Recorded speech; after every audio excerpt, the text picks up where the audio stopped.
Welcome to this Quick Take Rapid Learning module. Today's topic, Sales and the 80-20 Rule. Jack is a sales manager. In the coming year, he needs to increase sales by 10%. He can't increase staff, but he's been given a bigger budget for incentives and sales contests. So, should he? 1. Concentrate his efforts on his best performers, for example, by offering a trip to Hawaii for the top producer. 2. Or spread the wealth so that more of his good but not great salespeople have a shot at winning something. As a former top salesperson himself, Jack knows all about the 80-20 rule in sales. About 20% of salespeople are responsible for 80% of results. So he decides to focus on that top 20%. In addition to the trip to Hawaii, Jack makes a big deal over the top performers. Gift cards to nice restaurants, trophies, ceremonies. By lavishing praise and recognition on his stars, he can leverage his resources where they'll get the best return. And he'll send a powerful message to the rest of the staff. The people with the best results get the most goodies. 6 months later, though, Jack finds himself falling short of his goals. His top reps were excited about the new incentives, and their results did improve, but not enough to lift overall results by 10%. And meanwhile, performance among the middle of the packers, whom he's pretty much ignored, actually declined, offsetting some of the gains at the top. So, what happened? Well, Jack's strategy made sense, except for one thing. The 80-20 rule doesn't apply to sales. In this quick take, you will learn the truth about the 80-20 rule in sales and what it means for sales managers, where you're most likely to get big performance increases from your salespeople, and how to structure incentives to get the biggest bang for your buck. The 80-20 rule got its start in the early 1900s when Italian economist Vilfredo Pareto calculated that about 80% of the wealth in Italy was held by 20% of the people. It was popularized in 1940s by business guru Joseph Juran, who found that about 80% of quality problems in manufacturing could be traced to about 20% of the processes. Since then, it's been invoked to describe a variety of phenomena in business. 20% of customers are responsible for 80% of revenue. 20% of products generate 80% of profits. So, what about sales? Well, let's take a closer look. To begin, let's imagine a sales force where every salesperson performs exactly the same, no stars and no duds.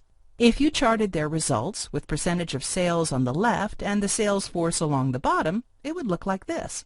20% of the people bring in 20% of the sales, 30% bring in 30%, and so on. Of course, no sales force looks like this, but if it did, your management approach would be simple. Every rep gets the same rewards, the same coaching, the same amount of attention. For a sales force where the 80-20 rule applies, the graph would look more like this. So you'd get the best return by focusing your efforts on the steep part of the curve, where most of the money is.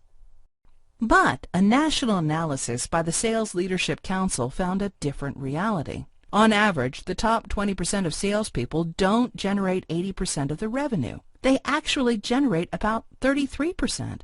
So the typical sales force looks something like this, much closer to the all-the-same distribution than to the 80-20 rule. Jack can do a simple analysis to see whether his sales force fits this profile. We've provided a spreadsheet template you can use for your own team as well.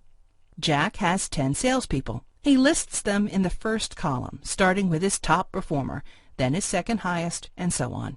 Next to each one, he inserts their sales for the previous quarter.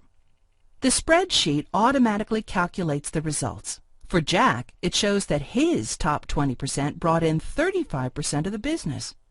Here's what that means for Jack. To get that 10% boost he's looking for, he can't just count on his stars. He needs to get the entire team doing better.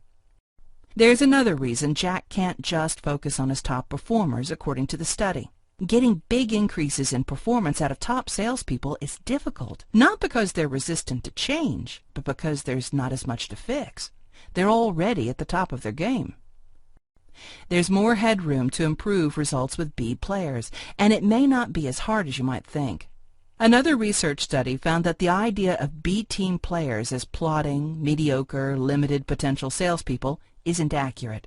By most measures, they look a lot like A players in terms of how many hours they put in, tenure with the company, age, and gender. In fact, more than 20% of them are former A-list players, some of whom have chosen to put personal priorities ahead of earning big bucks. Others are talented, often younger salespeople who simply haven't had the opportunity to advance their skills and knowledge. Taken together, these studies suggest that the sweet spot for growth is often among the middle performers. They've demonstrated that they have the ability and motivation to sell, and they can be taught and incentivized to sell better. So, what should Jack do? Well, he certainly doesn't want to ignore his top performers. They need opportunities to compete and win. They need to feel valued, so they'll stick around. But when it comes to contests and incentives, Jack should spread the wealth.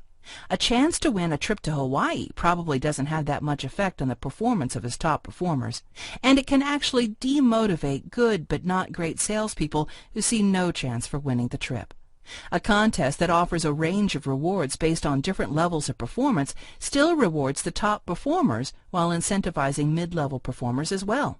The same goes for coaching and recognition. The bottom line, if Jack wants better results, he has to help his entire team do better. Thanks for watching.